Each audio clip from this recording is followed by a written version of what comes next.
back at Aika's place para abutin ulit siya kasi tumatarak na naman daw at mas madalas na ngayon ang pagtarak ni Aika Mabesa, ang ating mahal na Aika dito sa Malangkaw Basod. Ngayon nakaupo na si Papa Ed Angeles ang tumulong sa kanya muli at nangangakong pagpapatuloy ang pagtulong kay Aika. Yan, galing ako sa Office of the Congresswoman. Sabi ng Office of the Congresswoman, tumawag lang na po si Papa Ed at re-rescue naman si Aika. Yes, praise. Good morning po, Kap. Yes, what is good in the morning? What can I do for you? Kap, galing po ako kay Office of the Congresswoman. Ano daw ang mapag-review?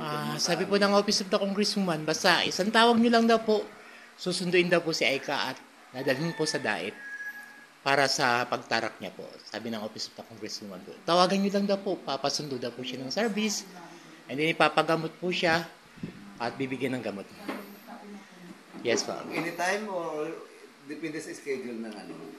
Kung may schedule, yun yung yes time po, basta tawagan lang daw po sila. Kahit nga daw po ngayon sana, kung gusto ko daw po sana, sunduin na daw po kasama ako. Kaso po, di pa po ako nakapag-coordinate sa'yo.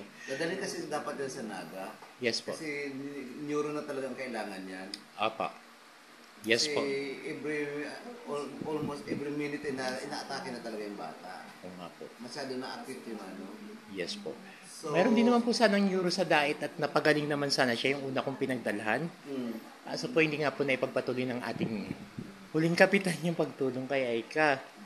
Ngayon po ay ikaw na po ang aming kapitan. Alam ko naman po na mapagpatuloy niyo po yung ating nasimulan. Okay. Meron naman po sa DAET, magaling po si Dr. Torres po sa DAET, sa taas ng South Star Drug po sa DAET, sa may Bagasbas po.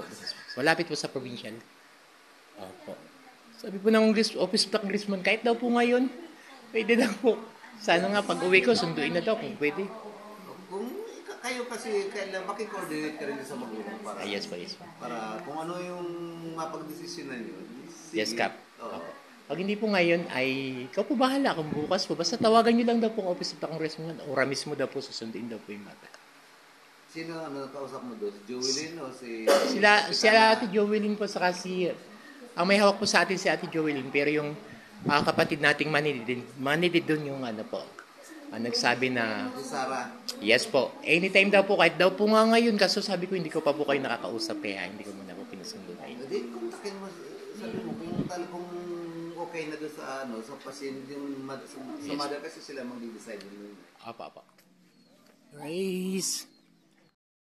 Oh, dali tayo. Hindi natin titigilan si Aika at hindi siya. Lubos na ng tutulungan. Ba? Kuya Jomar! To the rescue! To the rescue ulit, Kuya Jomar. Galing na ako kay Congresswoman. Kayo na lang magdidesisyon kung kailan nyo dadalhin kasama si Papa Ed. Kung pwede na, kahit nga daw ngayon, sa akin ng Office of the Congresswoman, kaya lang po ay hindi ko pa kayo nakakausap kaya hindi po ako pumunta agad. Hindi ko agad sinabi ngayon. Kasama ko na sana yung service. Wait. Palabas ka. Yes, tuloy ako dito. Okay.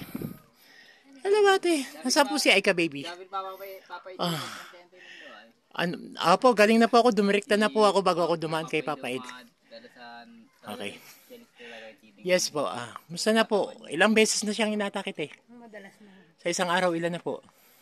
Tatlo na minsan. 3 po. Gano'ng kahaba? Gano'ng kahaba ang atake? 1 minuto, 2 minuto? Mahaba na. Isang araw, nagtatatlong beses na. O sige po, anong pasyon nyo po? Bukas, isang araw, i-schedule na po yan. Okay. Diyan po sa DAET, sa pinagdala nating una. O kaya sabi ni Papa Ed, doon na po sa Naga. Doon na nga daw po sa Naga. Opo. Pero kausap ko po yung Office of the Congresswoman, pwede daw sa Kakawa, DAET, doctors, pwede daw doon sa, yung mga private hospital po dyan sa DAET. Pwede daw po doon. Libre po yung lahat, libre. Lalo na kasama natin si Papa Ed. May sasakyan pa po.